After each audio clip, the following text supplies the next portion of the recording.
Right మిత్రులారా, మనకు ఈ యొక్క బాదామి చాళుక్యుల తర్వాత మనకు డిస్కస్ చేసుకోవాల్సిన టాపిక్ మరొకటి ఉంది. రాష్ట్రకూటులు. క్రీస్తు శకం 752 నుంచి క్రీస్తు శకం 973 వరకు వీరి యొక్క పరిపాలన కొనసాగడం అనేది జరిగింది. క్రీస్తు శకం 752 నుంచి క్రీస్తు శకము 973 వరకు కొనసాగడం జరిగింది. మరి ఈ రాష్ట్రకూటులు అనేటటువంటి వారు వీళ్ళ యొక్క ప్రాధాన్యత చూస్తే మన దక్కన్ భారతదేశంలో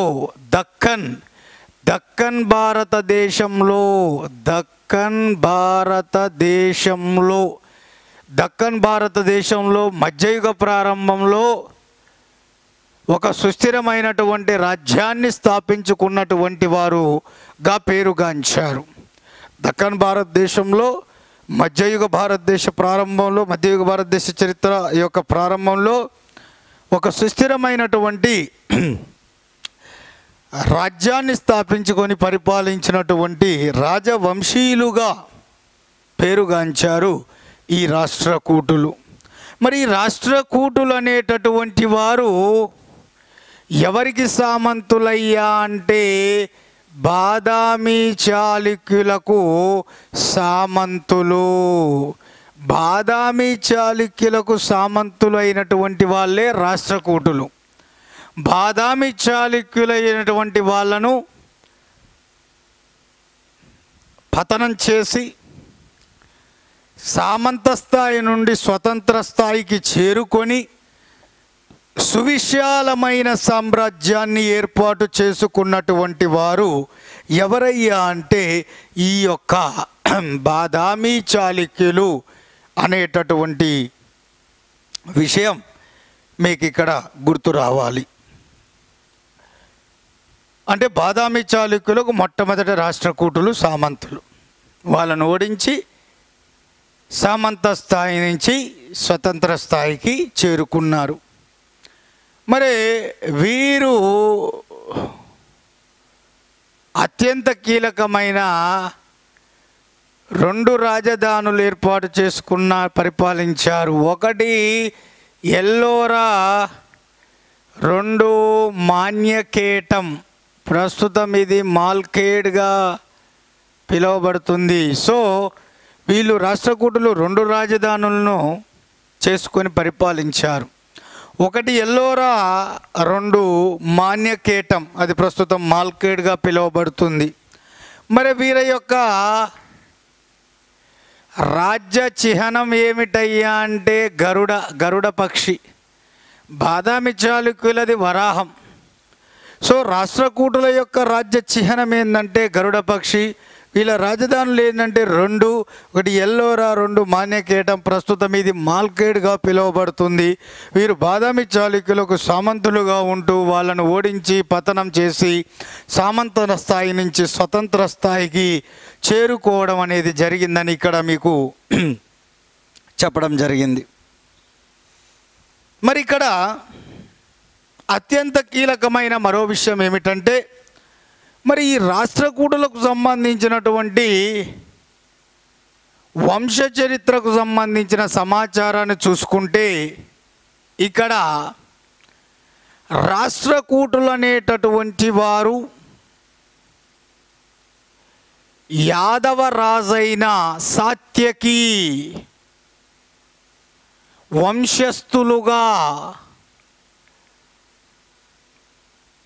మనకు చరిత్రకారులు రాష్ట్రకూటుల శాసనాల ప్రకారం తెలుసుకోవడం జరిగింది. రాష్ట్రకూట రాజులు వేయించిన శాసనాల ప్రకారం రాష్ట్రకూట రాజులు వేయించిన శాసనాల ప్రకారం ఈ రాష్ట్రకూటులు అనేటటువంటి వారు యాదవరాజైన సాత్యకి అనేటటువంటి వారి యొక్క వంశస్థులు అని చెప్పేసి ఈ చరిత్రకారులు దీని ద్వారా తెలుసుకున్నారు. మరి ఇక్కడ రెండవది ఏమిటంటే ఈ యొక్క చాళుక్యుల శాసనాలు ఏమి చెప్తున్నాయి అంటే చాళుక్యుల శాసనాలు వీళ్ళను కుటుంబినులుగా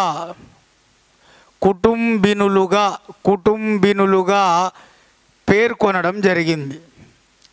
చాళుక్యుల శాసనాలు రాష్ట్రకూటులను ఏమని పేర్కొన్నాయంటే, ఏ విధంగా చెప్పబడ్డాయంటే కుటుంబినులుగా చెప్పబడడం అనేది జరిగింది. కుటుంబినులు. ఈ కుటుంబినులు అంటే అర్థం ఏమిటంటే వ్యవసాయంపై ఆధారపడిన వర్గం వారు. అంటే తమ ప్రధాన వృత్తి వ్యవసాయంగా చేసుకొని జీవనం కొనసాగించిన ఒక వర్గం వారని అర్థం. వ్యవసాయంపై ఆధారపడి జీవించిన ప్రధాన వర్గం వారు ఎవరయ్యా అంటే ఈ యొక్క కుటుంబినులు అని. ఆ కుటుంబినులు ఎవరయ్యా అంటే రాష్ట్రకూటులని మనకు క్లియర్గా చాళుక్యుల యొక్క శాసనాల ద్వారా చరిత్రకారులు తెలుసుకొని మనకు వివరించడం అనేది జరిగింది మిత్రులారా. మరి ఇక్కడ అత్యంత కీలకమైనటువంటి మరి ఈ యొక్క రాష్ట్రకూట సామ్రాజ్యాన్ని స్థాపించి ఈ యొక్క రాష్ట్రకూటుల యొక్క వంశాన్ని ముందుకు తీసుకెళ్ళినటువంటి వాడెవరు, అతని తర్వాత వచ్చిన రాజులు ఎవరు అనేది చూద్దాం. సో రాష్ట్రకూటుల చక్రవర్తులు ఆర్ రాజులు ఎవరనేది మనము ఒక్కొక్కరి గురించి తెలుసుకుందాం. ఇక్కడ మనకు దంతిదుర్గుడు, అలాగే ఇక్కడ మొదటి కృష్ణుడు, అలాగే మొదటి గోవిందుడు. ఫస్ట్ వీళ్ళ ముగ్గురు గురించి తెలుసుకుందాం. సో రాష్ట్రకూట చక్రవర్తుల్లో దంతిదుర్గుడు, మొదటి కృష్ణుడు, మొదటి గోవిందుడు. ఇందులో ఫస్ట్ మనకు దంతిదుర్గుడు. ఈయన రాష్ట్రకూట వంశ మూల పురుషుడిగా చెప్తారండి. ఇతడిని రాష్ట్రకూట వంశ మూల పురుషుడు ఎవరంటే దంతిదుర్గుడు. ఇతడు ఎవరికి సామంతుడు? రెండవ విక్రమాదిత్యుడు. బాదామి చాళుక్య రాజైన రెండవ విక్రమాదిత్యుడికి సామంతుడు ఎవరయ్యా అంటే ఈ యొక్క దంతిదుర్గుడు. రెండవ విక్రమాదిత్యుడికి ఈయన సహాయపడతాడు. ఏ విధంగా?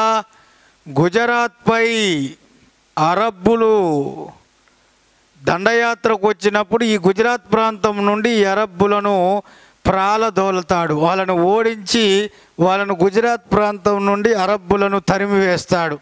అలా గుజరాత్ ప్రాంతం నుండి అరబ్బులను తరిమివేయడంలో బాదామి చాళుక్య రాజైన రెండో విక్రమాదిత్యుడికి సపోర్ట్ చేసిన వాడే అతడి యొక్క సామంతుడు, గవర్నర్ అయిన దంతిదుర్గుడు.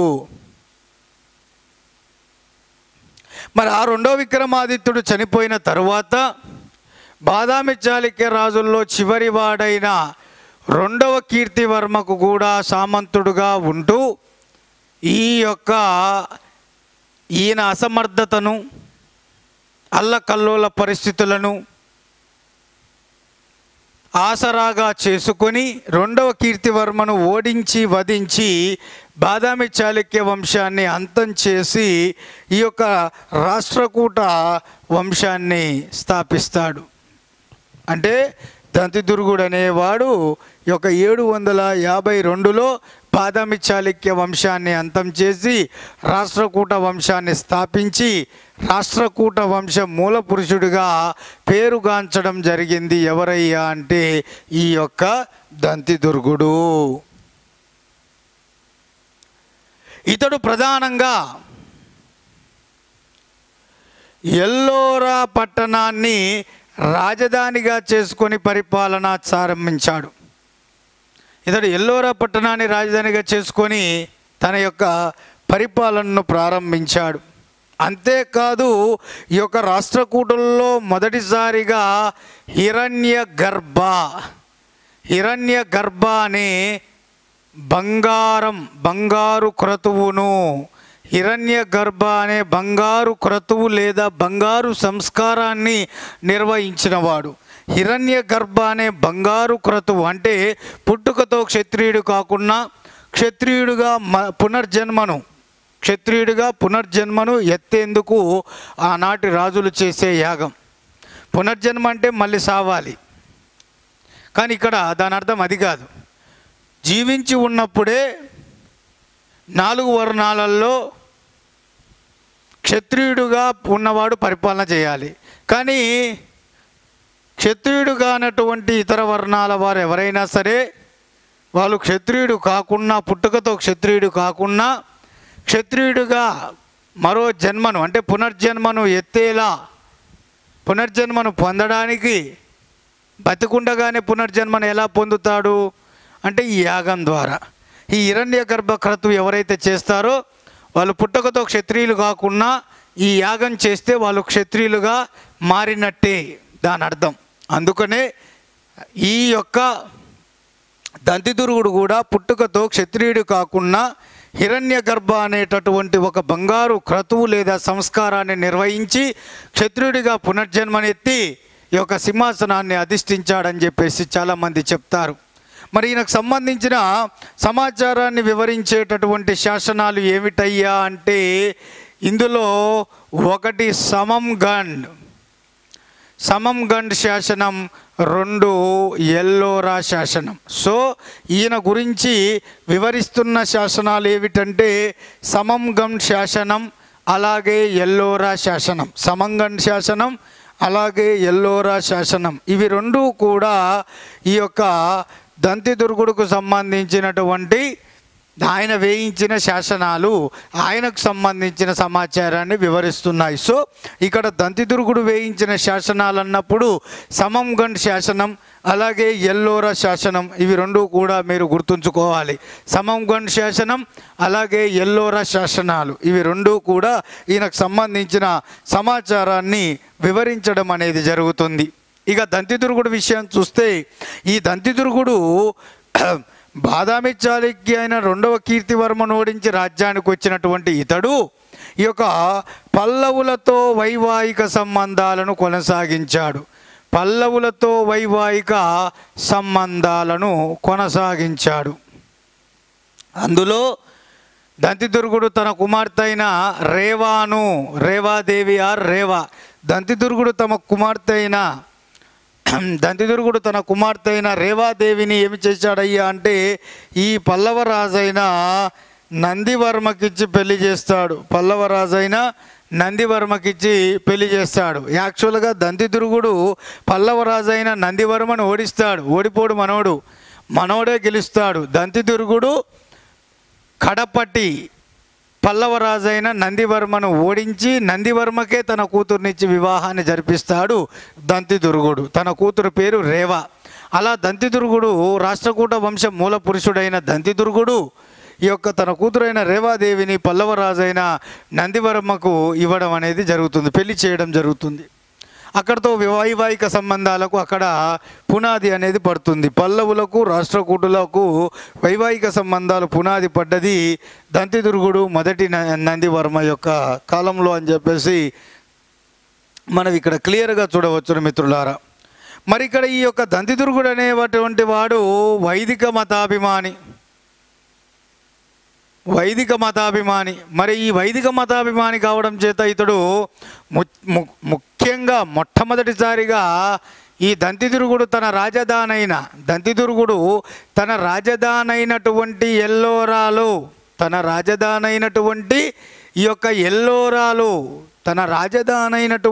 ఎల్లోరాలో అద్భుతమైన ఆలయాలను నిర్మిస్తాడు. అందులో ఒకటి దశావతార ఆలయం, రావణ్ కాకై ఆలయం. ఒకటి దశావతార ఆలయం, 2 రావణ్ కాకై ఆలయం అనేవి. ఈ 2 ఆలయాలను ఎల్లోరాలో నిర్మింపచేసినటువంటి వాడు ఎవరయ్యా అంటే ఈ యొక్క దంతిదుర్గుడు, వైదిక మతాభిమాని. ఇందులో అత్యంత ప్రసిద్ధి చెందింది ఈ దశావతార ఆలయంలో ఎల్లోరాలోని దశావతార ఏదైతే ఉందో ఈ దశావతార గుహాలయం అంటాం దీన్ని, గుహాలయం. గోలో ఈ ఆలయాన్ని నిర్మించాడు కాబట్టి ఇది గుహాలయం, దశావతార గుహాలయం. ఇందులో ఈ ఎల్లోరాలో గుహలు ఉంటాయి. మనకు దాదాపు 34 గుహలు ఉంటాయి, 34 గుహలు ఉంటాయి. ఈ ఎల్లోరాల 34 గుహల్లో ఇక్కడ 15వ నెంబర్ గుహలో అత్యంత అద్భుతమైన ఒక చిత్ర దృశ్యం అనేది క్లియర్గా కనబడుతుంది. ఈ దశావతార గుహాలయంలోనే 15 నెంబర్ గుహలో ఒక అద్భుతమైన చిత్ర దృశ్యం అనేది ఈ దంతిదుర్గుడి కాలంలో చిత్రించబడింది, చెక్కబడింది. ఏమిటంటే విష్ణుమూర్తిని శ్రీ లక్ష్మీ నరసింహస్వామిగా అవతారంలో చూపుతూ రాక్షసరాజైన హిరణ్యకశిపుణ్ణి వధిస్తూ ఉన్న అద్భుతమైనటువంటి భక్త ప్రహ్లాద తండ్రి పేరు హిరణ్యకశిపుడు. ఆ హిరణ్యకశిపుణ్ణి వధిస్తున్న అద్భుతమైనటువంటి యొక్క చిత్ర దృశ్యం అనేది ఈ ఎల్లోరాలోని 15వ నెంబర్ గుహలో, అంటే దశావతార గుహాలయంలోని 15వ నెంబర్ గుహలో ఈ హిరణ్యకశిపుణ్ణి విష్ణుమూర్తి లక్ష్మీ నరసింహస్వామి అవతారం ఎత్తి అతన్ని వధిస్తున్న అద్భుతమైన చిత్ర దృశ్యం అనేది ఇక్కడ చిత్రించబడింది ఈ 15వ నెంబర్ గుహలో. సో ఇది ఎక్కడుందంటే దశావతార గుహాలయంలో కనబడుతుంది. సో ఇవి 3 కూడా ఇక్కడ ఇప్పుడు నేను చెప్పిన ఇవన్నీ కూడా ఈ యొక్క దంతిదుర్గుడి కాలానికి సంబంధించినటువంటివే అనేటువంటి ఇక్కడ మీరు గుర్తు తెచ్చుకోవాలి. సో మరి దంతిదుర్గుడు తర్వాత సింహాసనాన్ని అధిష్ఠించింది ఎవరయ్యా అంటే మనకు మొదటి కృష్ణుడు. మిత్రులారా, మొదటి కృష్ణుడు ఎవరైనా మొదటి కృష్ణుడు. సో ఈ యొక్క మొదటి కృష్ణుడికి సంబంధించిన సమాచారాన్ని మనం ఒకసారి ఇక్కడ చూద్దాం. ఈయన దంతిదుర్గుడు యొక్క కుమారుడు, మొదటి కృష్ణుడు. ఈయన బాదామి రాజైన రహప్ప, బాదామి చాళుక్యుల్లో వాళ్ళు అంతం చేసిన తర్వాత మళ్ళీ వాళ్ళ వారసుడు ఒక దూర బంధువు బాదామి ప్రాంత రాజుగా స్వతంత్రిస్తాడు. ఆయన పేరు రహప్ప. రహప్ప ఈ రాష్ట్రకూట రాజు అయిన మొదటి కృష్ణుడి మీద తిరుగుబాటు చేస్తాడు. రహప్ప బాదామి స్వతంత్ర రాజు, బాదామి ప్రాంతాన్ని స్వతంత్రించుకొని బాదామి చాళుక్యులకు ఒక దూర బంధువులాగా ఈయన రహప్ప అనేవాడు స్వతంత్రిస్తాడు ఆ రాజ్యాన్ని. అందుకే ఇతడు బాదామి స్వతంత్ర రాజుగా పిలువబడ్డాడు. బాదామి స్వతంత్ర రాజైన రహప్ప అనేటటువంటి వాడు ఈ యొక్క రాష్ట్రకూటులను ఓడించడానికి రాష్ట్రకూట రాజైన మొదటి కృష్ణుడి మీద దండయాత్రకు రావడం జరుగుతుంది. సో ఇందులో భాగంగానే ఈ యొక్క మొదటి కృష్ణుడు బాదామి స్వతంత్ర రాజైన ఈ రహప్ప చేసిన తిరుగుబాటును చాలా టేక్ ఇట్ ఈజీగా అణిచివేస్తాడు. అంటే రహప్ప యొక్క తిరుగుబాటును ఈ యొక్క అణిచివేసినటువంటి వారు ఎవరయ్యా అంటే ఈ యొక్క మొదటి కృష్ణుడు. ఈ మొదటి కృష్ణుడి కాలంలోనే తన కుమారుడైన మొదటి గోవిందుడు తూర్పు చాళుక్య రాజైన విజయాదిత్యుడిపై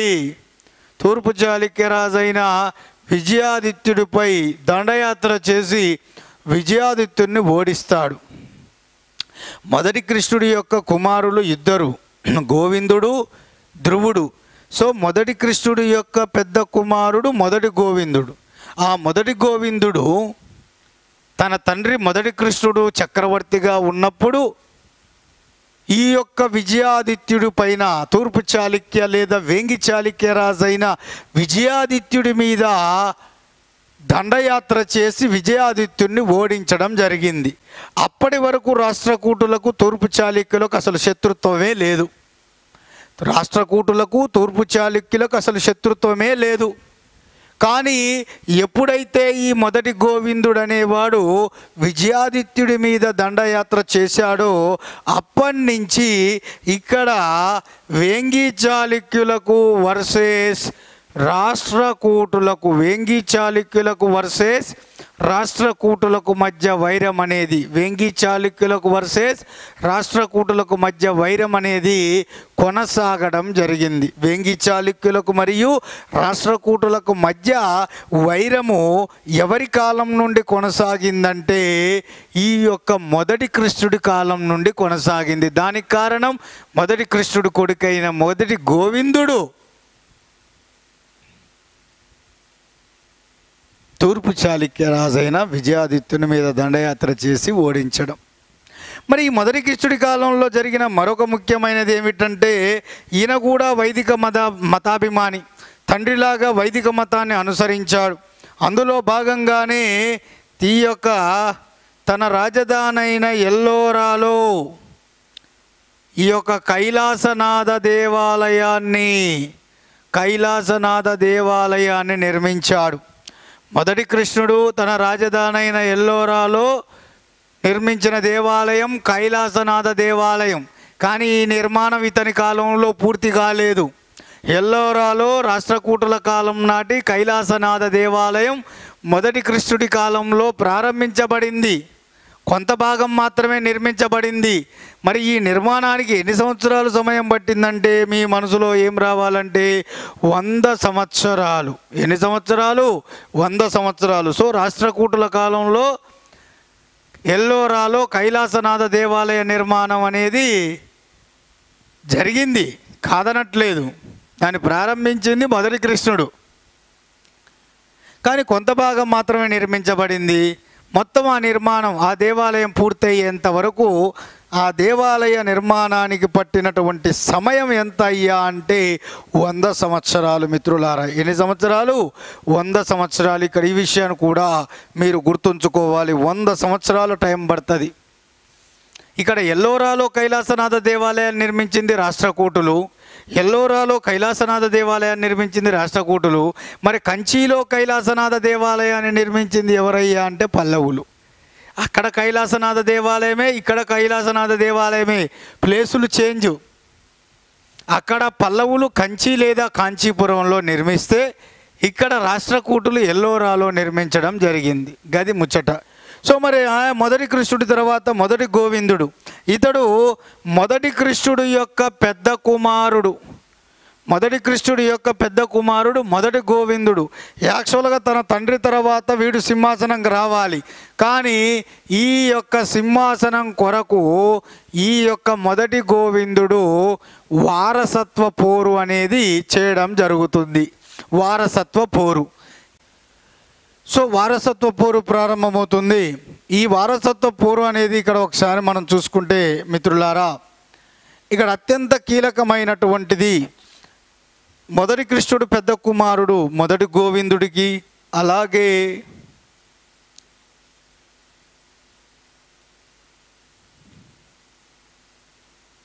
ఈ మొదటి గోవిందుడు అత్యంత కీలకమైనటువంటి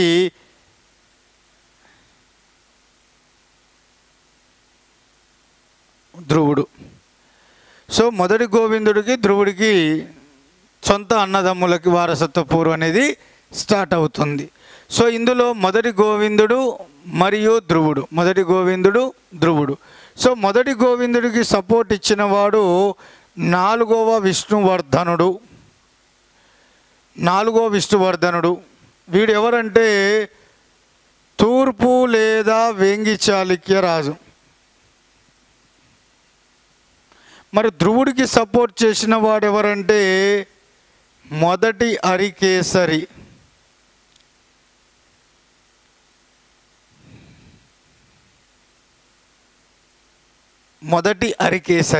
సో ఇక్కడ మొదటి అరికేసరి ఎవరంటే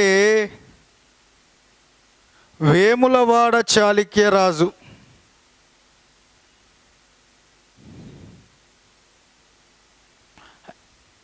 వేములవాడ చాళుక్యరాజు. సో వేములవాడ చాళుక్యరాజు మొదటి అరికేసరి. ఈ వేములవాడ చాళుక్యరాజు అయినటువంటి మొదటి అరికేసరి అనేటటువంటి వాడు ధ్రువుడికి సపోర్ట్ చేస్తాడు వారసత్వ యుద్ధంలో, రాష్ట్రకూట వారసత్వ యుద్ధంలో. ఇక్కడ మొదటి గోవిందుడికి తూర్పు చాళుక్యరాజు అయిన నాలుగో విష్ణువర్ధనుడు సపోర్ట్ చేస్తాడు.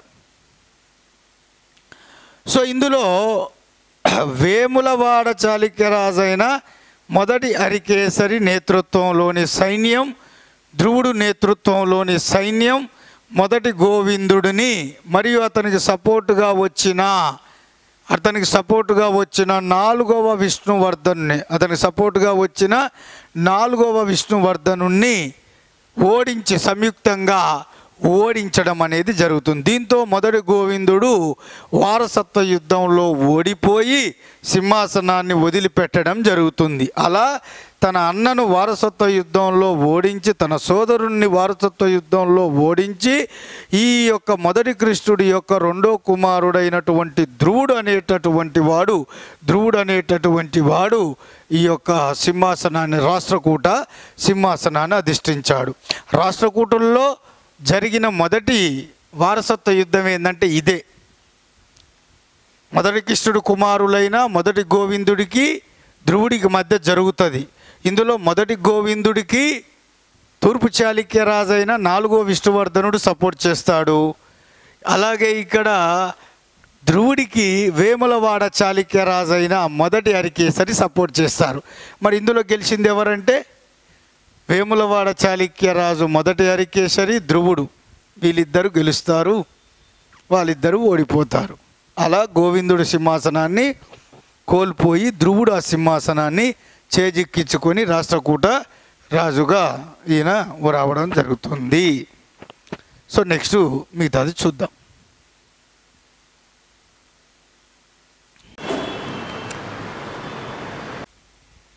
మనకు రాష్ట్రకూటుల్లో మొదటి గోవిందుడి తర్వాత ధ్రువుడు అనేటటువంటి వారు మనకు చాలా ఇంపార్టెంట్. మరి ఈ ధ్రువుడు మొదటి గొప్పవాడండి. రాష్ట్రకూటుల్లో అందరికంటే గొప్పవాడు అమోఘవర్షుడు. మొదటి గొప్పవాడిగా ప్రసిద్ధి చెందినవాడు ధ్రువుడు, మొదటి కృష్ణుడి యొక్క సోదరుడు. ఇతడు వారసత్వ పోరులో, తన సోదరుడితో జరిగిన వారసత్వ పోరులో ఇతడు వేములవాడ చాళుక్య రాజైన మొదటి హరికేసరి సహాయాన్ని తీసుకొని తన సోదరుడైన మొదటి గోవిందుణ్ణి ఓడించి మనోడు సింహాసనాన్ని అధిష్ఠిస్తాడు. అలా ధ్రువుడు రాష్ట్రకూట సింహాసనాన్ని అధిష్ఠించడం అనేది జరిగింది. మరి తనకు వారసత్వ యుద్ధంలో సహాయపడి తాను రాష్ట్రకూట సింహాసనాన్ని అధిష్ఠించడానికి ఎంతో సహాయం చేసినటువంటి వేములవాడ చాళుక్య రాజైన మొదటి హరికేసరికి ఇతడు రామడుగు ప్రాంతాన్ని, రామడుగు ప్రాంతాన్ని, బెల్మొగ, ఈ రెండు ప్రాంతాలను ఇవ్వడం జరిగింది. ఇవి రెండు కూడా నల్గొండ జిల్లాలోనే ఉన్నాయి. బెల్మొగ అంటే పెద్ద ఊర ప్రాంతం అని బిఎన్ శాస్త్రి అభిప్రాయం. బెల్మొగ పెద్ద ఊర, అలాగే రామడుగు, ఈ రెండు ప్రాంతాలు, ఈ రెండు గ్రామాలను మొదటి హరికేసరికి ధ్రువుడు అనేవాడు దానంగా ఇచ్చినట్లు మనకు శాసనాలు వివరిస్తున్నాయి, తనకు సహాయపడిన శాసనాలు. మరి ఈ యొక్క ధ్రువుడు నిరుపమ, ధారావర్ష,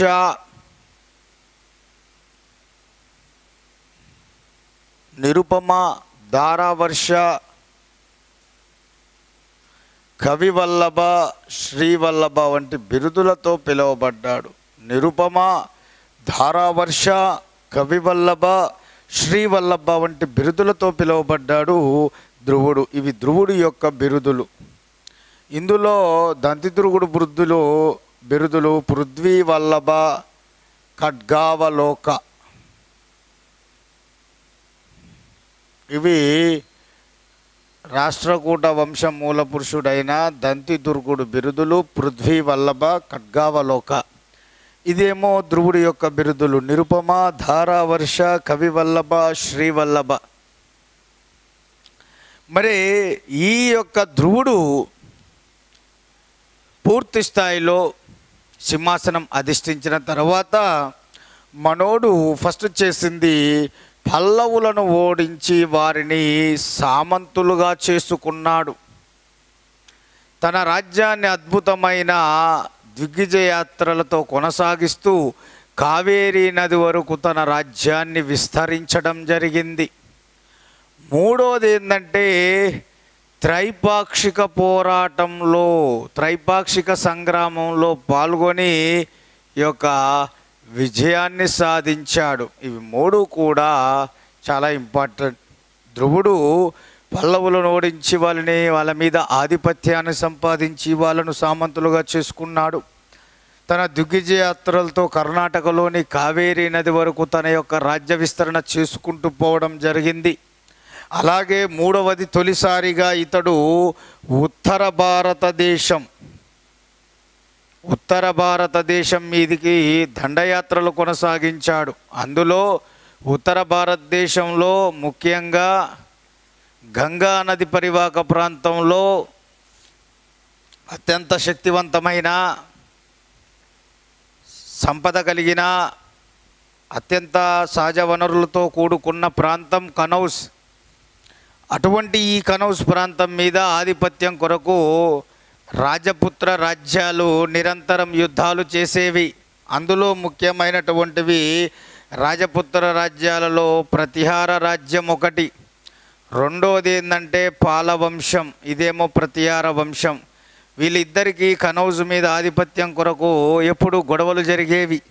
తొలిసారిగా ఈ యొక్క ఒక దక్కన్ పాలకుడు దక్కన్ భారతదేశం నుండి ఉత్తర భారతదేశానికి వెళ్ళి ఈ కనౌజ్ ప్రాంతం మీద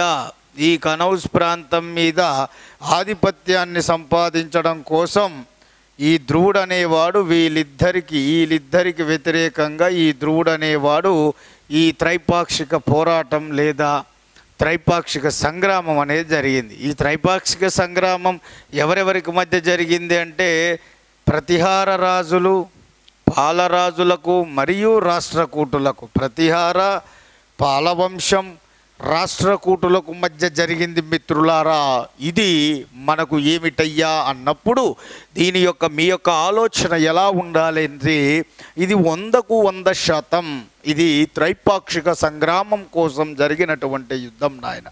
త్రైపాక్షిక సంగ్రామం అనేది జరిగింది. ఈ త్రైపాక్షిక సంగ్రామంలో పాల్గొన్న వాళ్ళు ఎవరయ్యా అంటే ప్రతిహార, పాల, రాష్ట్రకూటులు. ఈ త్రైపాక్షిక పోరాటం ఏ ప్రాంతం కోసం జరిగింది? కనౌజ్. ఉత్తర భారతదేశంలో గంగానది పరివాహక ప్రాంతంలో శక్తివంతమైన, సంపద కలిగిన, పేరు ప్రఖ్యాతలు కలిగినటువంటి నగరం ఏమిటయ్యా అంటే కనౌజ్ మిత్రులారా. సో ఈ కనౌజ్ కోసం జరిగిన ఈ త్రైపాక్షిక సంగ్రామంలో ఈ మన ధ్రువుడు అనేటటువంటి వాడు ప్రతిహార పాలకులని, పాలవంశం వాళ్ళని ఓడించి మనోడు ఈ యొక్క త్రైపాక్షిక సంగ్రామంలో గెలుస్తాడు. గెలిచి ఏం చేస్తాడు? గంగా, యమున తోరణ చిహ్నాలను మన రాష్ట్రకూట సామ్రాజ్యానికి తీసుకొచ్చి గరుడ ధ్వజస్తంభంపై వాటిని ప్రతిష్ఠింపజేస్తాడు. ఏంటిది? గంగా, యమున తోరణ చిహ్నాలు, రాజ్య అధికార చిహ్నాలు. ఎవరి? ప్రతిహార, పాల.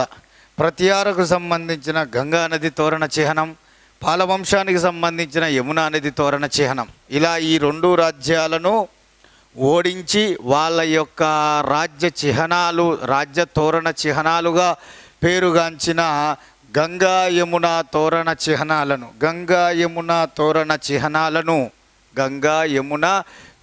చిహ్నాలను ఈ యొక్క మన దక్కన్ భారతదేశానికి తీసుకొచ్చి వాటిని ఈ యొక్క ప్రతిష్ఠింపచేసిన వాడు రాష్ట్రకూట గరుడ యొక్క ధ్వజస్తంభంపై యొక్క ప్రతిష్ఠింపచేసినటువంటి వాడిగా పేరుగాంచాడు. అంతే మనకు శతమానాల తర్వాత మన దక్కన్ భారతదేశ పేరు ప్రతిష్టలని ఉత్తర భారతదేశానికి తీసుకెళ్ళి వాటిని ఇనుపడింపజేసిన ఘనతను సంపాదించుకున్నాడు ఈ యొక్క రాష్ట్రకూట రాజు అయినటువంటి ఈ యొక్క ధ్రువుడు. మరి ఈ యొక్క ధ్రువుడు గొప్పతనం, ధ్రువుడు సాధించిన విజయాలు, ఉత్తర భారతదేశంలో ఆయన సాధించిన అద్భుతమైన విజయాలు, ఆయన పరిపాలన విధానం ఇవన్నీ కూడా పరిశీలించిన ఒక చరిత్రకారుడు రాష్ట్రకూటరాజైన ధ్రువుడి యొక్క చరిత్ర ఏదైతే ఉందో అది యావత్ భారతదేశ చరిత్రగా చెప్పుకోవచ్చును. రాష్ట్రకూట రాజుల్లో ధ్రువుడు ఎవడైతే ఉన్నాడో ఆ ధ్రువుడి యొక్క చరిత్రను యావత్ భారతదేశ చరిత్రకు ఉదాహరణగా చెప్పవచ్చును. భారతదేశ చరిత్ర అంటే రాష్ట్రకూట రాజు అయినటువంటి ఒక ధ్రువుడి చరిత్రను చూపించవచ్చు. అంత అద్భుతమైన సువర్ణాక్షరాలతో లిఖించదగినటువంటి యొక్క పరిపాలన, అద్భుతమైన విజయాలు అతనికి సొంతం అని దాని అర్థం. సో ఆయనను పూర్తి స్థాయిలో ఆయన యొక్క జీవిత చరిత్ర అనేది యావత్ భారతదేశ చరిత్రగా అభివర్ణించిన విదేశీ చరిత్రకారుడు ఎవరు అంటాడు అన్నప్పుడు మీ ఆన్సర్ ఆల్టేకర్. ధ్రువుడి యొక్క చరిత్ర, రాష్ట్రకూటలలో ధ్రువుడి యొక్క చరిత్ర యావత్ భారతదేశ చరిత్రగా అభివర్ణించిన విదేశీ చరిత్రకారుడు ఈ క్రింది వాణిలో ఎవరు అంటే అప్పుడు మీ ఆన్సర్ ఆల్టేకర్ అని చెప్పేసి అనాలి. ఏమని చెప్పాలి? ఆల్టేకర్. సో మరి ఈ యొక్క ధ్రువుడి కుమారుడు ఎవరొస్తారయ్యా ధ్రువుడి తర్వాత అంటే మనకు మూడవ గోవిందుడు వస్తాడు. ఎవరు? మూడవ గోవిందుడు. మూడవ గోవిందుడు ఇక్కడ కూడా ఒక పోరు జరుగుతుంది మిత్రులారా, వారసత్వ పోరు. మూడవ గోవిందుడి దగ్గర కూడా వారసత్వ పోరు జరుగుతుంది సింహాసనం కోసం. ఇందులో మూడవ గోవిందుడు వారసత్వ యుద్ధంలో తన సోదరుడైన స్తంభూజీని ఓడిస్తాడు. మూడవ గోవిందుడి కాలంలో రాష్ట్రకూటులో వారసత్వ పోరు జరుగుతుంది. ఈ వారసత్వ పోరులో మూడవ గోవిందుడు తన సోదరుడైన స్తంభూజీని ఓడించి ఈ మూడవ గోవిందుడు విజయం సాధించి రాష్ట్రకూట సామ్రాజ్యపు సింహాసనాన్ని అధిష్ఠించడం అనేది జరిగింది. ఎవరయ్యా అంటే ఈ యొక్క మూడవ గోవిందుడు. మరి ఈ మూడవ గోవిందుడు అత్యద్భుతమైనటువంటి రాష్ట్రకూట సామ్రాజ్యాన్ని ముందుకు తీసుకెళ్ళాడు. ముఖ్యంగా ఇతడు పాండ్యులను, కేరళ పాలకులను, గాంగులను, పాండ్యులను, కేరళ, పశ్చిమ గాంగులను, పాండ్యులను, కేరళ అలాగే పశ్చిమ గాంగులంటే ఈ కూటమికి సంబంధించిన పాలకులందరూ పాండ్య, కేరళ, పశ్చిమ గాంగుల కూటమిని ఓడించడం జరిగింది. అంతేకాదు ఇతని సార్వభౌమాధికారానికి కనౌజ్ పాలకుడైన చక్రాయుధుడు కూడా తల వంచాడు. కనౌజ్ పాలకుడైన చక్రాయుధుడు కూడా తల వంచాడు ఈ యొక్క మూడవ గోవిందుడికి కనౌజ్ పాలకుడైన చక్రాయుధుడు కూడా తలంచి మూడవ గోవిందుడు సార్వభౌమాధికారాన్ని అంగీకరించాడు. అలా మూడవ గోవిందుడు యొక్క సార్వభౌమాధికారాన్ని అంగీకరించిన కనౌజ్ పాలకుడు ఎవరంటే ఈ చక్రాయుధుడు. ఈ చక్రాయుధుడిని కనౌజ్ ప్రాంతం మీద నిలిపినటువంటి పాలరాజు ఎవరంటే ధర్మపాలుడు. సో మరిగా ఈయన ఓడించినటువంటి రాజులు ఎవరు? ఇతని చేతిలో ఓటమి పాలైన రాజులు ఉన్నారు కొంతమంది.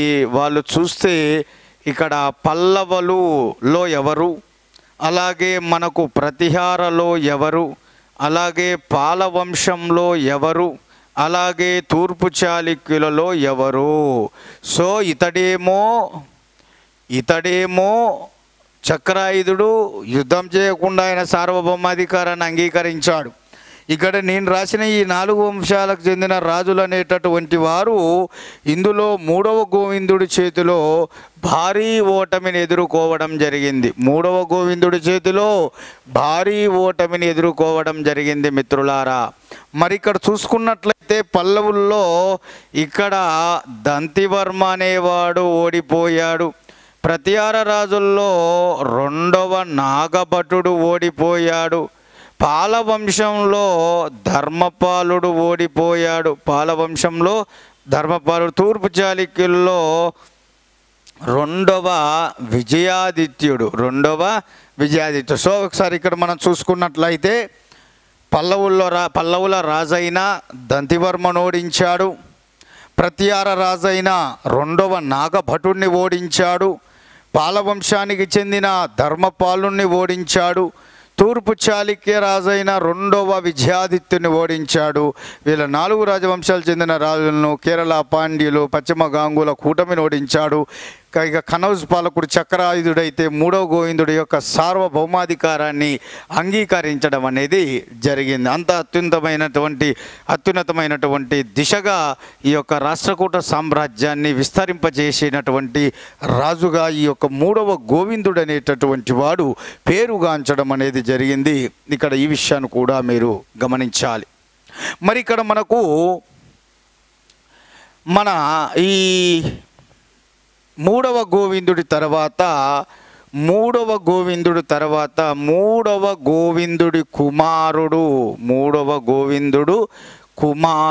అయినటువంటి అమోఘవర్షుడు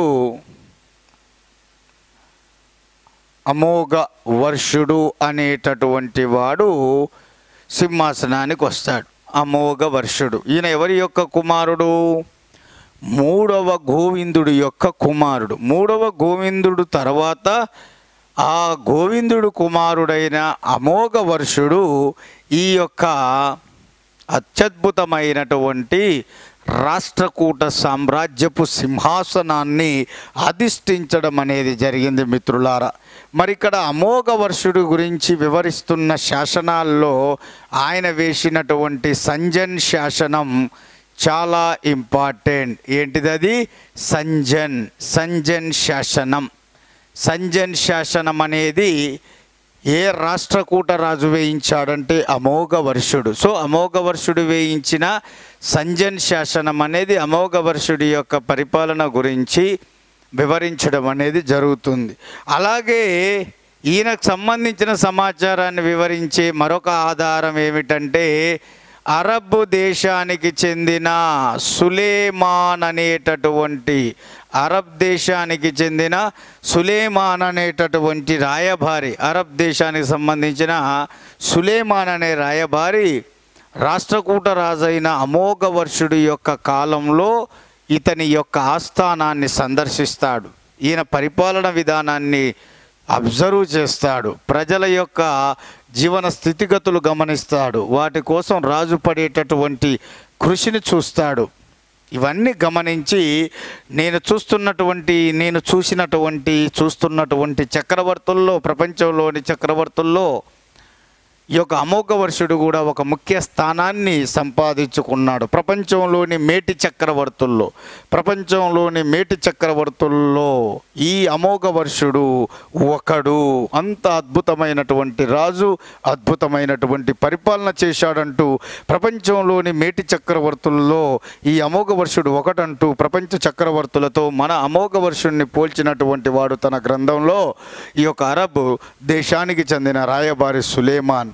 సో సులేమాన్ అనే అరబ్ దేశానికి చెందిన రాయబారి రాష్ట్రకూట రాజైన అమోఘవర్షుడి యొక్క ఆస్థానాన్ని సందర్శించి అతని గొప్పతనాన్ని వేనోళ్ళ పొగడడం అనేది జరిగింది అనేది ఇక్కడ మీరు గుర్తుంచుకోవాలి.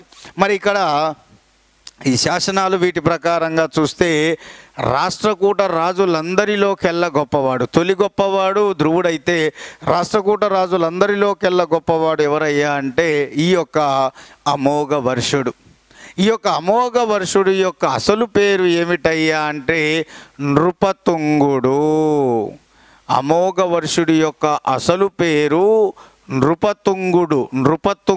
అమోఘవర్షుడి అసలు పేరు నృపతుంగుడు. ఇతనికి చిన్నతనంలో ఇతనికి సంరక్షకుడుగా ఉన్నటువంటి వ్యక్తి ఎవరంటే కర్కరాజు. సో కర్కరాజు అనేవాడు బాల్యంలో అమోఘవర్షుడికి సంరక్షకుడుగా ఉన్నాడు. అమోఘవర్షుడి యొక్క అసలు పేరు నృపతుంగుడు. మరి ఈయన పొందిన బిరుదు ఏమిటయ్యా అంటే కవిరాజు అనే బిరుదును పొందడం జరిగింది. ఈయన పొందిన బిరుదు ఏమిటి? కవిరాజు అనేటటువంటి బిరుదును పొందుతాడు. ఎవరయ్యా అంటే అమోఘవర్షుడు. అందులో అత్యంత కీలకంగా ఈయన కవిరాజ మార్గం, ప్రశ్నోత్తర మాలిక, నీతి కావ్యం వంటి గ్రంథాలను రచిస్తాడు. కవిరాజా మార్గం, ప్రశ్నోత్తర మాలిక, నీతి కావ్యం వంటి గ్రంథాలను రచిస్తాడు. ఎవరయ్యా అంటే ఈ యొక్క అమోఘ వర్షుడు. ఇందులో ఈ కవిరాజా మార్గం ఏదైతే ఉందో ఇది మాత్రం టోటల్గా కన్నడ భాషలో రచించాడు. ఈ మిగతాయి మనకు సంస్కృతం. సో కన్నడ భాషలో ఈ యొక్క అమోఘ వర్షుడు రచించినటువంటి గ్రంథం కవిరాజా మార్గం. అంతేకాదు రాష్ట్రకూట రాజుల్లో అమోఘ వర్షుడు మాత్రమే కవిరాజుగా బిరుదుగాంచాడు. రాష్ట్రకూట రాజుల్లో అమోఘ వర్షుడు మాత్రమే కవిరాజుగా బిరుదుగాంచాడు. సో ఈ కవిరాజుగా బిరుదుగాంచినటువంటి వాడు ఈ యొక్క అమోఘ వర్షుడు. ఈ అమోఘ వర్షుడు కవిరాజ మార్గం అనే దాన్ని కన్నడ భాషలో రచించాడు. ప్రశ్నోత్తర మాలిక, నీతి కావ్యం వంటిని సంస్కృత భాషలో రచించడం జరిగింది. ఈయన కన్నడ భాషకు సంస్కృతంతో పాటు ప్రాధాన్యత ఇచ్చాడు అనడానికి ఇదొకటి ఉదాహరణ. అంతేకాదు ఇక్కడ అమోఘ వర్షుడి యొక్క ఆస్థానంలో కవి పండితులను కూడా ఆదరించాడు. తన ఆస్థాన కవులను, తనకు సమకాలికులైనటువంటి కవి పండితులను ఈయన పెంచి పోషించాడు. అందులో ఈయన ఆస్థాన కవి ఎవరయ్యా అంటే ఈయన ఆస్థాన కవి ఇతడు స్వయంగా కవి. దానితో పాటు ఈయన తన ఆస్థానంలో కవి పండితులను, తనకు సమకాలికులైన కవి పండితులను కూడా ఈయన పెంచి పోషించాడు. వారి సాహిత్యాన్ని పోషించడం జరిగింది. అందుకనే ఇతడు కవిరాజుగా పిలువబడడం అనేది జరిగింది. మరి ఈయన ఆస్థాన కవి ఎవరంటే అరిసేనుడు. ఎవరి యొక్క ఆస్థాన కవి? ఈ యొక్క అమోఘ వర్షుడి యొక్క ఆస్థాన కవి ఎవరయ్యా అంటే ఈ యొక్క అరిసేనుడు. ఈ అరిసేనుడు రచించిన గ్రంథం ఏమిటంటే హరివంశం. ఈ అరిసేనుడు రచించిన గ్రంథం ఏమిటంటే హరివంశం. అంతేకాదు ఇతడు ఆది పురాణంలో కొంత భాగాన్ని రచించడం జరిగింది. ఆది పురాణంలో కొంత భాగాన్ని రచించడం జరిగింది. సో ఇతని యొక్క హరిసేనుడు ఈయన ఆస్థాన కవి. ఈయన రచించిన గ్రంథం హరివంశం. ఈయన హరివంశం రాయడంతో పాటు ఆది పురాణంలో కొంత భాగాన్ని రచించడం అనేది జరిగింది. ఆది పురాణం అనేది మనకు పంపకవి రాస్తాడు ఆది పురాణం. ఆ ఆది పురాణంలో కొంత భాగాన్ని ఈయన రచించడం అనేది జరిగింది మిత్రులారా. సో మరి ఈయనకు సమకాలికులైనటువంటి ఇతర కవులు ఎవరయ్యా అంటే గణితాయాన వీర ఆచార్య, శాక్తాయన అనే ఇద్దరు సమకాల కవి పండితులు. గణితాయాన వీర ఆచార్య, శాక్తాయన అనేటటువంటి వారు వీరు ముఖ్యంగా ఈ అమోఘ వర్షుడికి సమకాలికుడైనటువంటి వారు. మరి ఈ అమోఘ వర్షుడి సమకాలిక కవి పండితులైన ఈ గణితాయాన వీరాచార్య రచించిన గ్రంథం గణితసార సంగ్రహం అనేటటువంటి దీన్ని మన పావులూరి మల్లన్న దీన్ని మనకు తెలుగులో రచిస్తాడు. పావులూరి మల్లన్న. సో దీన్ని మనకు సంస్కృతంలో గణితాయాన వీరాచార్య అనేవాడు ఈ గ్రంథాన్ని రాస్తాడు. గణితసార సంగ్రహం. దీన్ని పావులూరి మల్లన్న తెలుగులోకి అనువదిస్తాడు. అలాగే శాక్తాయన అనేటటువంటి వాడు అమోఘ వృత్తి అనే గ్రంథాలను రచించడం అనేది జరిగింది. మరి ఈ యొక్క అమోఘ వర్షుడు ఇలా కవిరాజుగా పేరుగాంచాడు, గొప్పవాడిగా పేరుగాంచాడు. అద్భుతమైనటువంటి రాజ్య విస్తరణ చేయడంతో పాటు ముఖ్యమైన బలమైన రాజ్యాలతో వైవాహిక సంబంధాలు కొనసాగించాడు. అందులో ఈ అమోఘ వర్షుడు తూర్పు లేదా వేంగి చాళుక్య రాజైన ఏడవ విష్ణువర్ధనుడికి తన సోదరినిచ్చి వివాహాన్ని జరిపిస్తాడు. రాష్ట్రకూటుల్లో గొప్ప రాజు అయినటువంటి అమోఘ వర్షుడు బలమైనటువంటి శక్తివంతమైన రాజ్యమైన తూర్పు లేదా వేంగి చాళుక్యులతో, తూర్పు లేదా వేంగి చాళుక్యులతో ఈ యొక్క వైవాహిక సంబంధాలను, తూర్పు లేదా వేంగి చాళుక్యులతో వైవాహిక సంబంధాలను కొనసాగించడం అనేది జరిగింది. అందులో భాగంగానే తూర్పు చాళుక్య రాజు అయిన 7వ విష్ణువర్ధనుడికి అమోఘవర్షుడు తన సోదరిని వివాహం చేయడం అనేది జరిగింది. ఇందులో అత్యంత కీలకంగా అప్పటి నుంచి ఈ రాష్ట్రకూటులకు, తూర్పు చాళుక్యులకు వైవాహిక సంబంధాలకు పునాది పడడం అనేది జరిగింది.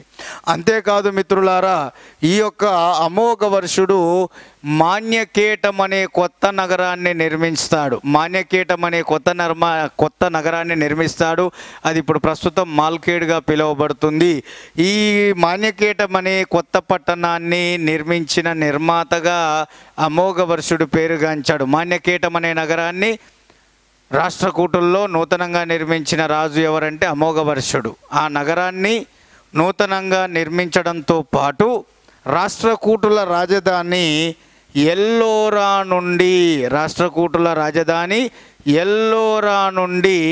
మాన్యకేటకానికి మార్చింది. రాష్ట్రకూటుల రాజధాని ఎల్లోరా నుండి మాన్యకేటకానికి మార్చింది ఎవరయ్యా అంటే అమోఘవర్షుడు. మాన్యకేటం అనే నగరాన్ని నిర్మించడంతో పాటు రాష్ట్రకూటుల రాజధాని ఎల్లోరా నుండి మాన్యకేటకానికి మార్చినటువంటి వాడు ఎవరయ్యా అంటే 100% మన ఆన్సరు అమోఘవర్షుడు అని పెట్టాలి. అంతేకాదు మిత్రులారా, అమోఘవర్షుడు అనేటటువంటి వాడు జైన మతాన్ని అనుసరించి జైన మత అభివృద్ధికి పాటుపడ్డాడు. అందులో భాగంగానే అత్యంత కీలకమైనటువంటి ఈ జైన మతాన్ని స్వీకరించి ఈ యొక్క సల్లేఖన వ్రతం అనగా నీటి లోపల సల్లేఖన వ్రతాన్ని అనుసరించి మహాపరినిర్యాణం చెందాడు. రాష్ట్రకూట రాజుల్లో సల్లేఖన వ్రతాన్ని నార్మల్గా భూమి మీద అనుసరించినటువంటి వాడు సల్లేఖన వ్రతాన్ని అనుసరించి మరణించింది 4వ ఇంద్రుడు అంటాం. ఇక్కడ అమోఘవర్షుడు అనేవాడేమో నీటి లోపల సల్లేఖన వ్రతాన్ని అనుసరించి మహాపరినిర్యాణం చెందినటువంటి వాడు ఎవరయ్యా అంటే ఈ యొక్క అమోఘవర్షుడు. నీటి లోపల సల్లేఖన వ్రతాన్ని అనుసరించి మహాపరినిర్యాణం చెందినటువంటి వాడు అమోఘవర్షుడు. వాస్తవంగా రాష్ట్రకూటుల్లో ఈ యొక్క సల్లేఖన వ్రతాన్ని ఆచరించి మహాపరినిర్యాణం చెందినటువంటి రాజు అన్నప్పుడు 4వ ఇంద్రుడు అనాలి. నీటి లోపల అన్నప్పుడు అమోఘవర్షుడు జైన మతాన్ని స్వీకరించాడు. జైన మత అభివృద్ధి కొరకు పాటుపడడం కూడా జరిగింది ఈ యొక్క అమోఘవర్షుడు.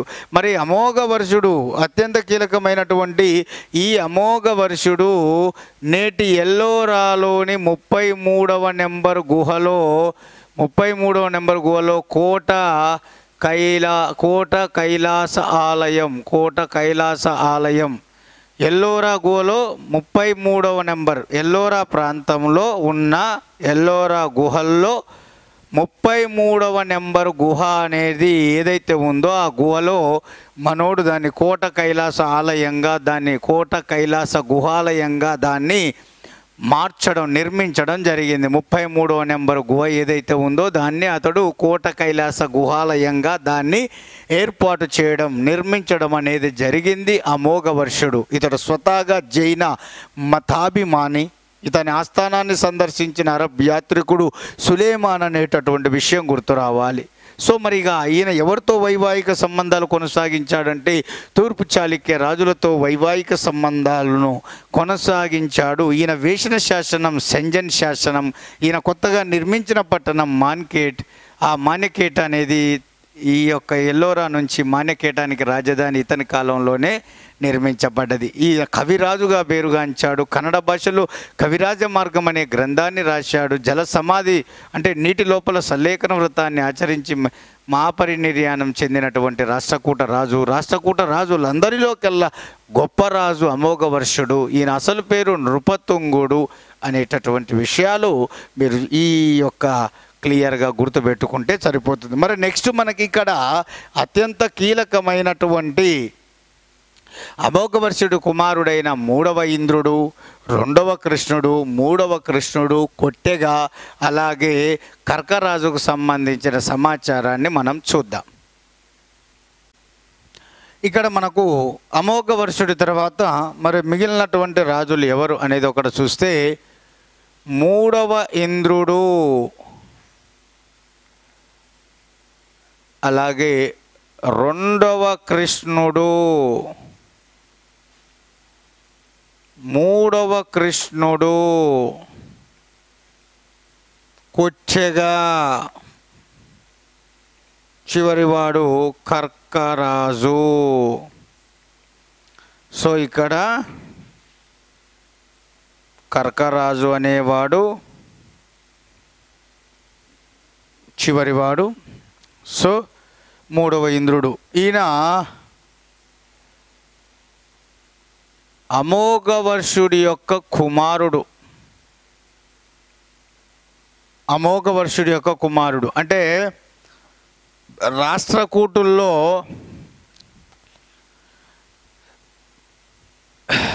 తన తండ్రి అంటే అమోఘవర్షుడి యొక్క ఆస్థానాన్ని సందర్శించినటువంటి సులేమాన్ అనేవాడు అరబ్ దేశానికి చెందిన రాయబారి.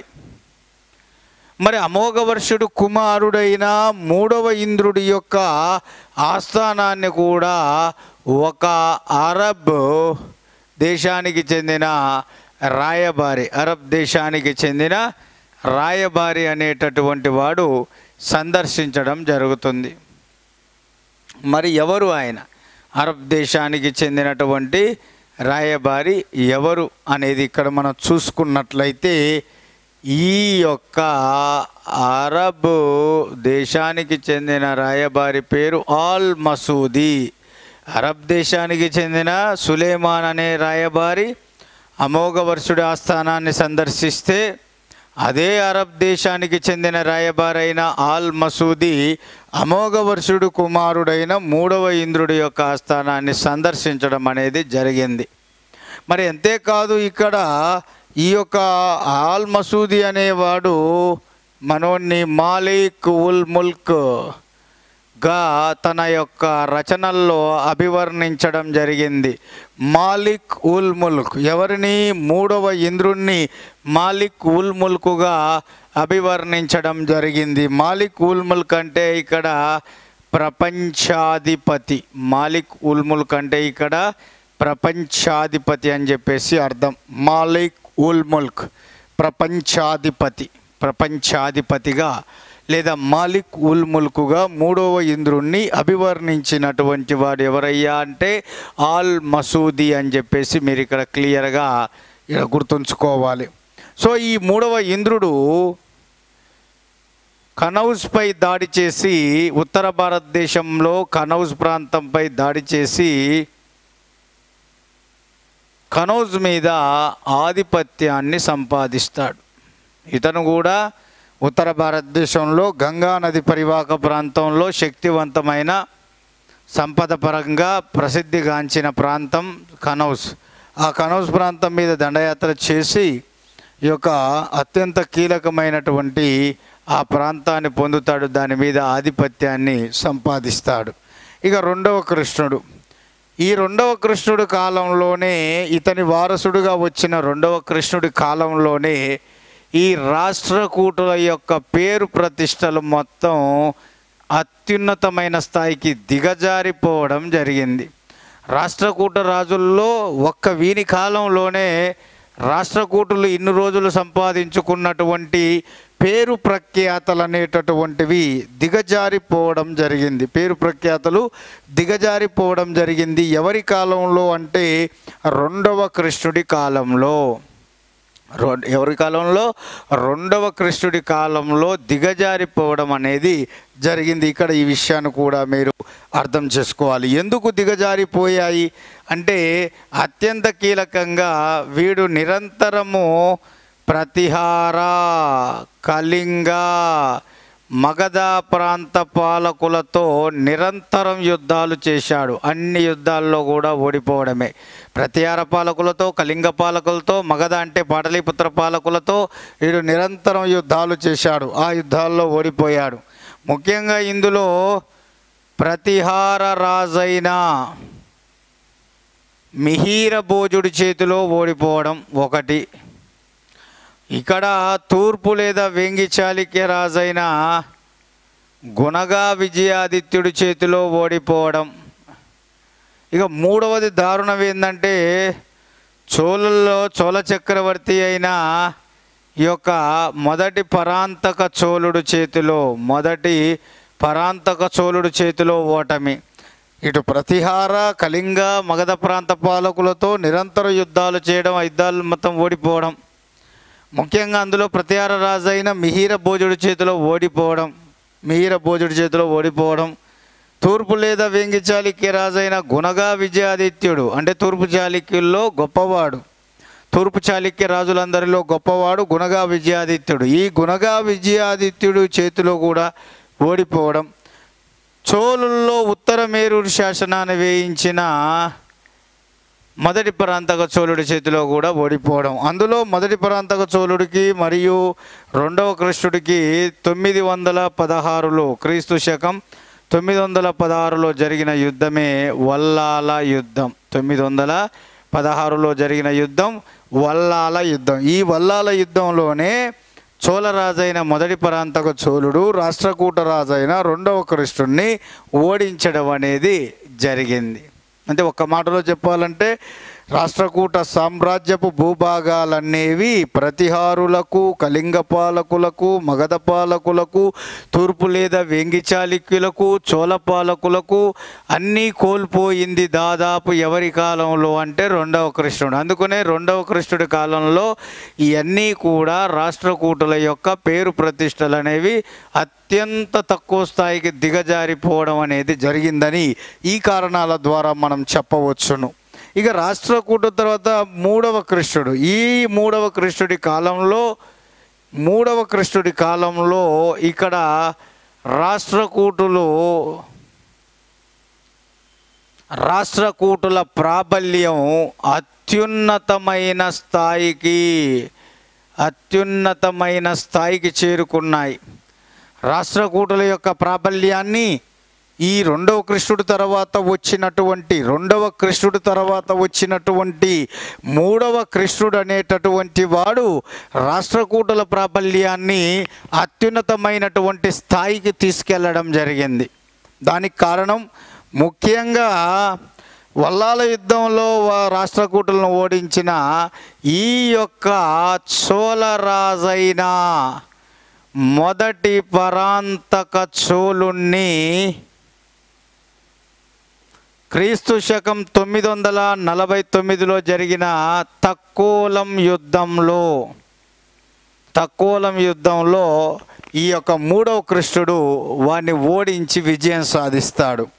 వల్లాల యుద్ధంలో రెండవ కృష్ణుడిని మొదటి పరాంతక చోళుడు ఓడించి విజయం సాధిస్తే, రెండవ కృష్ణుడి తర్వాత వచ్చిన మూడవ కృష్ణుడు ఏం చేస్తాడు? అదే చోళరాజైన మొదటి పరాంతక చోళుణ్ణి క్రీస్తు శకం 949 సంవత్సరంలో జరిగిన తక్కోలం యుద్ధంలో 949 సంవత్సరంలో జరిగిన తక్కోలం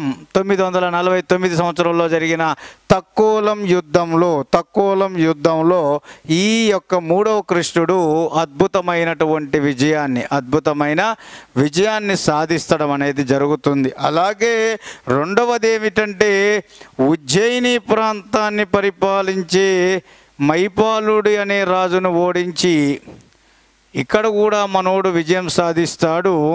సో ఉజ్జయిని ప్రాంత పాలకుడైన మైపాలుడిని ఓడించి ఈ ఉజ్జయిని ప్రాంతం మీద గుత్తాధిపత్యాన్ని సంపాదిస్తాడు. అంటే ఉజ్జయిని ప్రాంతాన్ని ఈ యొక్క రాష్ట్రకూట సామ్రాజ్యంలో కలిపివేసినటువంటి వాడు మూడవ కృష్ణుడు. తక్కోల యుద్ధంలో విజయం సాధించిన వాడు మూడవ కృష్ణుడు. ఇక్కడ ఈయన కాలంలో ఈయన ఆస్థాన కవులు కూడా ఉన్నారు, కవి పండితులు పోషించాడు. ఈయన హాలాయుధుడు అనేటటువంటి వాడు, అలాగే పొన్న అనేటటువంటి వాడు. సో హాలాయుధుడు అనే కవి, పొన్న అనేటటువంటి కవి, ఒకడు సంస్కృత కవి, ఒకడు కన్నడ కవి. ఇక్కడ పొన్న అనేవాడు కన్నడ కవి, హాలాయుధుడు అనేవాడు సంస్కృత కవి. సో ఈ ఇద్దరు కూడా మూడవ కృష్ణుడి ఆస్థానానికి చెందిన కవులు, మూడవ కృష్ణుడి చేత ఆదరించబడినటువంటి కవులు.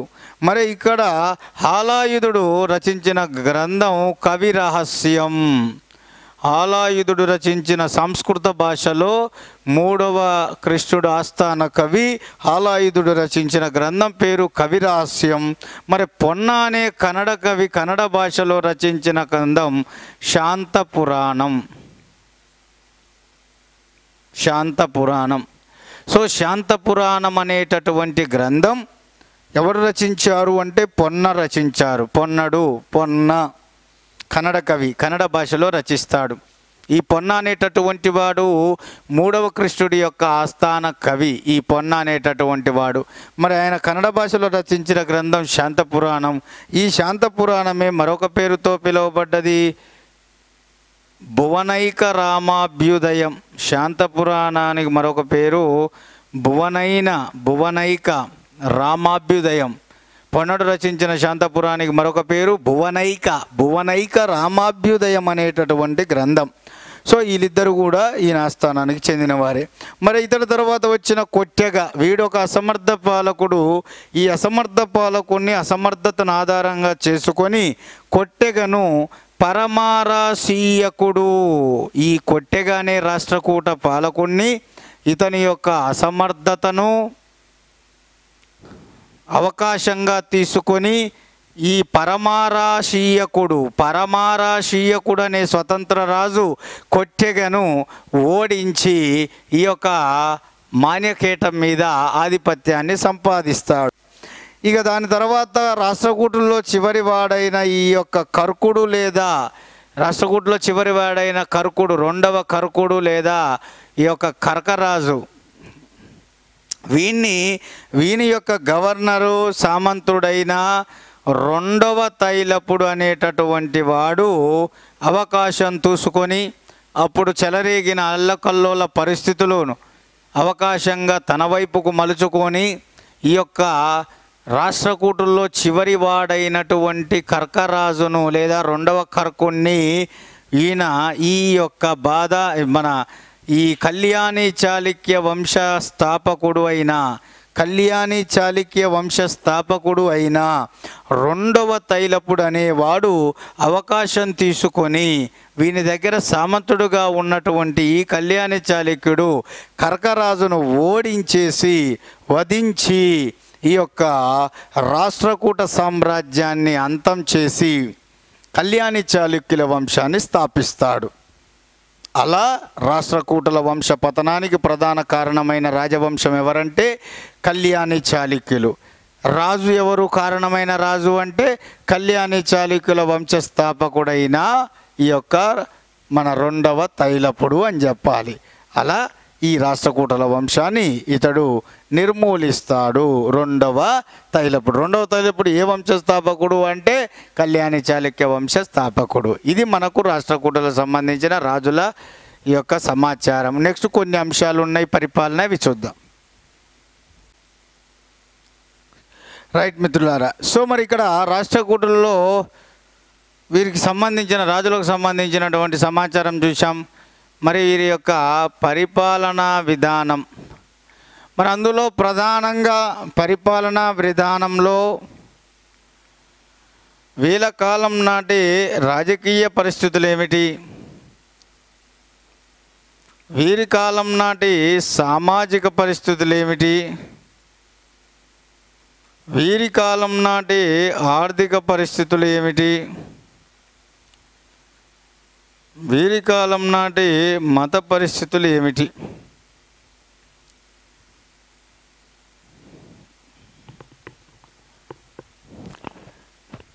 రాష్ట్రకూటుల కాలంలో కూడా మీరు చూసినట్లయితే రాజే సర్వాధికారిగా కొనసాగడం జరిగింది.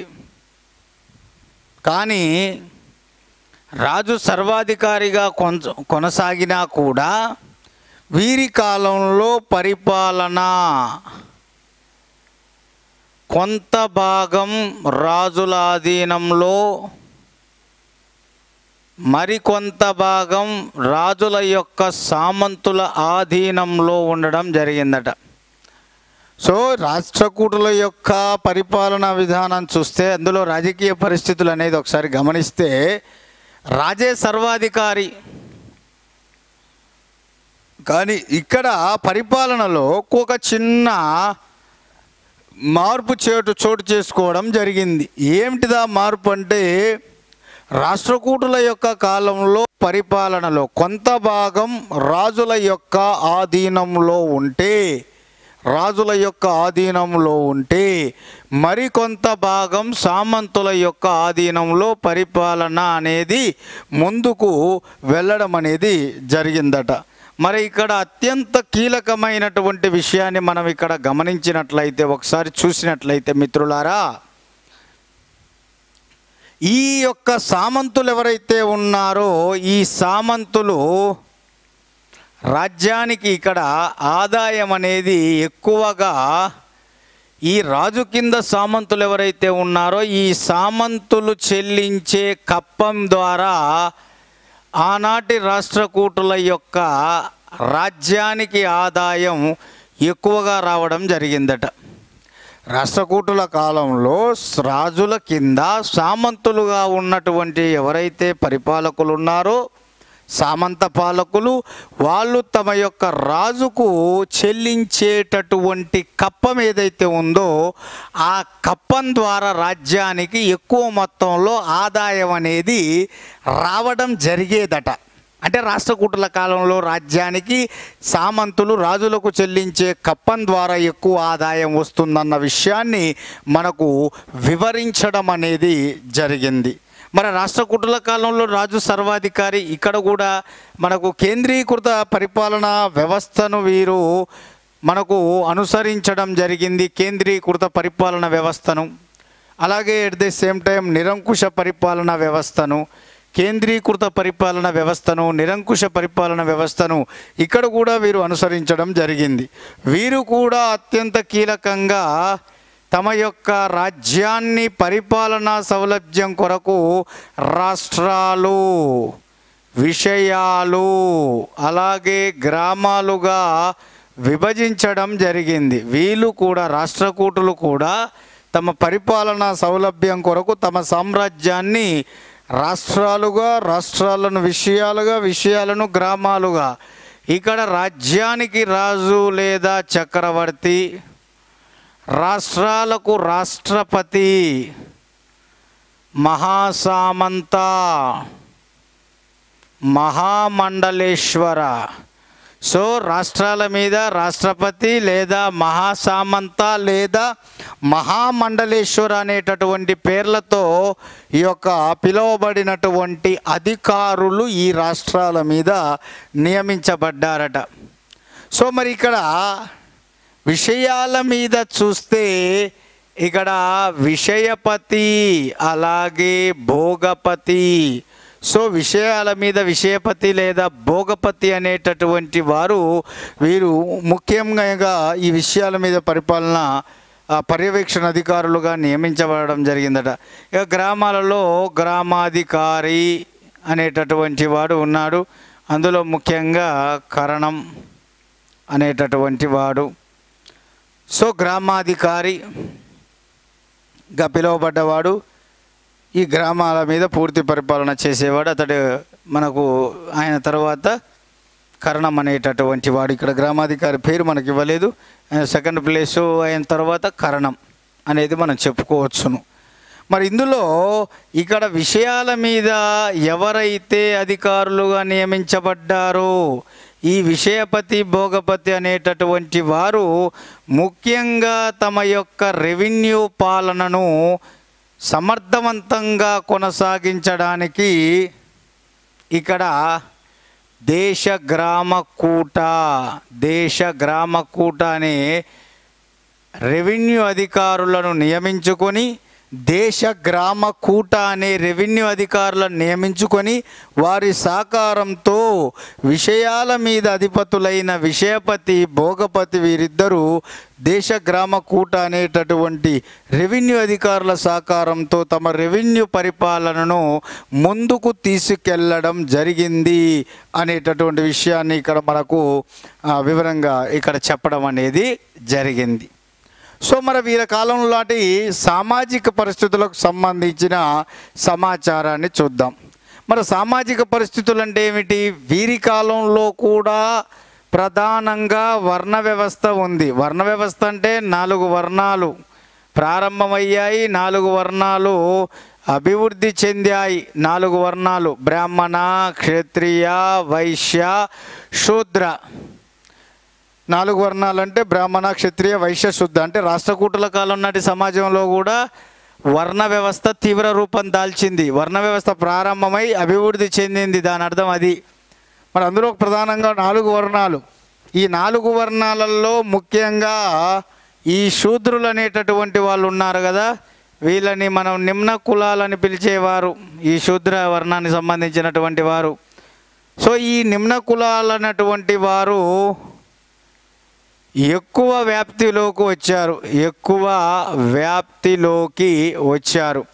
సో బ్రాహ్మణ, క్షత్రియ, వైశ్య, శూద్ర ఎవరైతే ఉన్నారో వీళ్ళంతా ఈ 4గురిలో దిగువ వర్ణం వాడైనటువంటి శూద్రులు ఈ నిమ్న కులాలుగా ప్రాచుర్యంలోకి వచ్చారు. అది కూడా ఎక్కువగా రాష్ట్రకూటుల కాలంలో ఈ నిమ్న కులాల వాళ్ళు ఎక్కువగా వ్యాప్తిలోకి రావడం జరిగింది. నిమ్న కులాల వాళ్ళు ఎక్కువగా అభివృద్ధి కూడా చెందడం జరిగింది. నిమ్న కులాల వారు ఎక్కువగా అభివృద్ధి కూడా చెందడం జరిగింది. ఈ యొక్క రాష్ట్రకూటుల కాలం నాటి సమాజంలో అభివృద్ధి చెంది ఒక ముఖ్యమైనటువంటి పాత్రను కూడా పోషించడం జరిగింది ఈ యొక్క రాష్ట్రకూటుల కాలం నాటి సమాజంలోని నిమ్న కులాల వాళ్ళు. అంతేకాదు ఆనాటి సాంఘిక దురాచారాలు ఒకసారి చూస్తే మనకు ముఖ్యంగా సతీసాగమనం, అలాగే బాల్య వివాహాలు, అలాగే వితంతు పునర్వివాహాలకు సంబంధించిన ప్రస్తావన ఒకసారి ఇక్కడ చూసుకున్నట్లయితే సతీసాగమనం ఉంది కానీ అంతగా ప్రాచుర్యంలో లేదు. సతీసాగమనం ఉండొచ్చేమో కానీ అంతగా అది ఎక్కువ స్థాయిలో రాష్ట్రకూటుల కాలంలో బాగా ఉద్రిలోకి వచ్చింది, బాగా ఎక్కువ వ్యాప్తిలోకి వచ్చింది అనడానికి ఆధారాలు లేవు. కాబట్టి సతీసాగమనం అంతగా ప్రాచుర్యంలో లేదు అని చరిత్రకారులు తేల్చి చెప్పడం జరిగింది. కానీ 100కి 100%, 100కు 100% బాల్య వివాహాలు మాత్రం ఎక్కువగా అమలులో ఉన్నాయి. బాల్య వివాహాలు మాత్రం ఎక్కువగా అమలులో ఉన్నాయన్న విషయాన్ని మాత్రం వీళ్ళు చరిత్రకారులు బల్లగుద్ది చెప్పడం జరిగింది. బాల్య వివాహాలు ఎక్కువగా అమలులో ఉన్నాయి. ఇక వితంతు పునర్వివాహాలు ఇది 0%. అంటే వితంతు పునర్వివాహాలు అనేవి రాష్ట్రకూటుల కాలం నాటి సమాజంలో లేవు. రాష్ట్రకూటుల కాలం నాటి సమాజంలో ఈ వితంతు పునర్వివాహాలు అనేటటువంటివి అసలు అమలులో లేనే లేవని మనకు చరిత్రకారులు తేల్చి చెప్పడం అనేది జరిగింది. మరి ఇక్కడ అత్యంత కీలకమైనటువంటి వీరి యొక్క ఆర్థిక పరిస్థితులకు సంబంధించిన సమాచారం ఏమిటి అంటే, జనరల్గా ఇతర రాజవంశాల్లాగానే వీరి కాలం నాటి ప్రజల ప్రధాన వృత్తి ఏమిటంటే వ్యవసాయం. ప్రధాన వృత్తి వ్యవసాయం అండి. మరి ఈ ప్రధాన వృత్తి వ్యవసాయం, ఈ వ్యవసాయంలో భాగంగా వీళ్ళు పండించిన ప్రధాన పంటలంటే వరి, జొన్న, పత్తి. ఈ మూడింటికి ఎక్కువ ప్రాధాన్యత ఇచ్చారు. రాష్ట్రకూటుల కాలంలో ప్రజల యొక్క ప్రధాన వృత్తి వ్యవసాయం.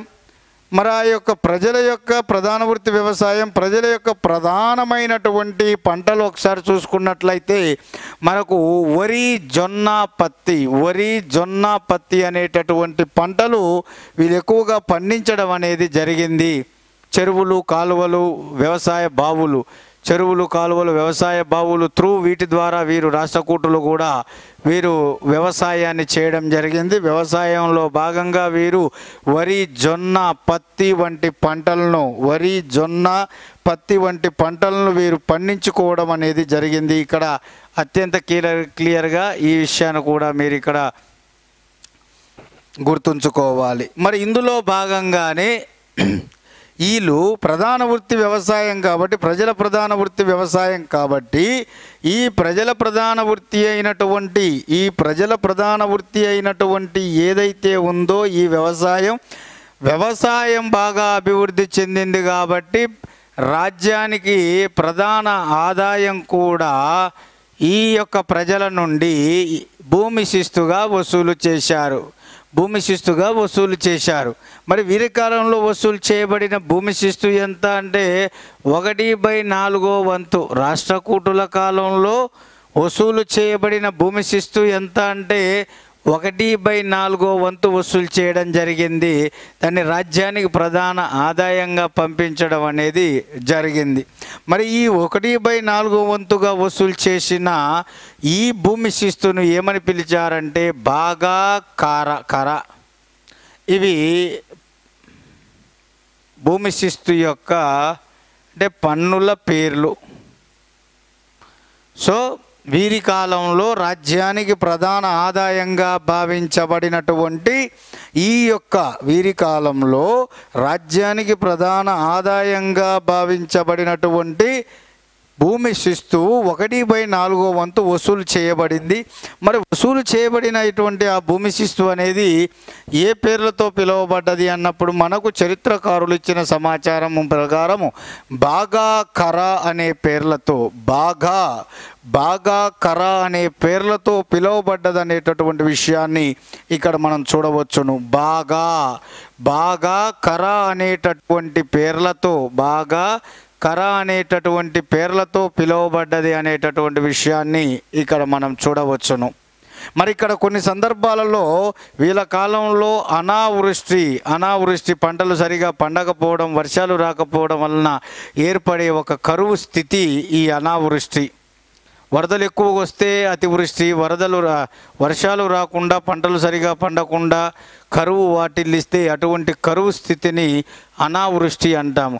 ఇటువంటి అనావృష్టి సమయంలో ఈ యొక్క రాష్ట్రకూటులు పన్నుల నుండి ప్రజలకు మినహాయింపును ఇచ్చేవారని, వాళ్ళ మీద పన్నులను ఆల్రెడీ విధించిన పన్నులను రద్దు చేసేవారని, కొత్త పన్నులను విధించకుండా ఉండేవారని విషయాన్ని కూడా మనకు చరిత్రకారులు వివరించడం అనేది జరిగింది. ఇక్కడ ఈ విషయాన్ని కూడా మీరు పర్టికులర్గా ఆలోచించాలి మిత్రులారా.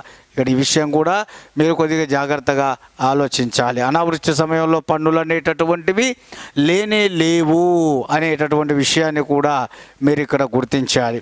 అలాగే ఇక్కడ మీరు గుర్తుంచుకోవాల్సిన ముఖ్యమైన అంశం ఏంటంటే వీరు కూడా స్వదేశీ విదేశీ వాణిజ్య సంబంధాలు కొనసాగించారు. వీరు కూడా వ్యాపారంలో కీలక పాత్రను పోషించారు. రాష్ట్రకూటులు బాదామి చాళుక్యుల లాగానే స్వదేశీ విదేశీ వాణిజ్య సంబంధాలు కొనసాగించారు. అనగా వీరు కూడా వ్యాపారంలో కీలక పాత్ర పోషించారు. ముఖ్యంగా వీరు విదేశీయులైన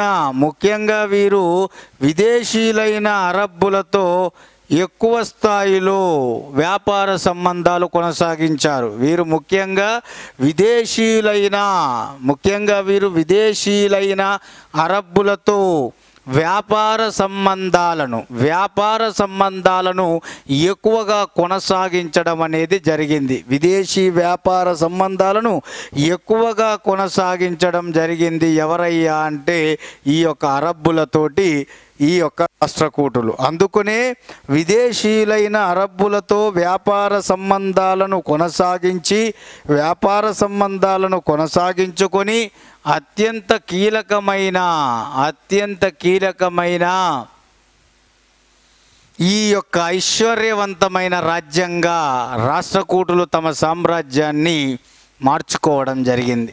రాష్ట్రకూటులు తమ సామ్రాజ్యాన్ని అత్యంత ఐశ్వర్యవంతమైన సామ్రాజ్యంగా మార్చుకోవడానికి కారణం రాష్ట్రకూటులు విదేశీయులైన అరబ్బులతో చేసిన వ్యాపార సంబంధాలే దానికి కారణం. రాష్ట్రకూటులు అరబ్బులతో వ్యాపార సంబంధాలను కొనసాగించుకుంటూ ముఖ్యమైనటువంటి మన యొక్క స్వదేశీ వస్తువులను ఎగుమతి చేసేవారు. ముఖ్యంగా ఆ రోజుల్లో రాష్ట్రకూటుల కాలంలో వ్యాపారంలో భాగంగా బాగా పాత్ర వహించినవి పరిశ్రమలు. అందులో ముఖ్యంగా వస్త్ర పరిశ్రమ అనేది బాగా ప్రసిద్ధిగాంచింది రాష్ట్రకూటుల కాలంలో. మరి ఈ వస్త్ర పరిశ్రమల్లో ముఖ్యంగా ఆనాడు చూసుకుంటే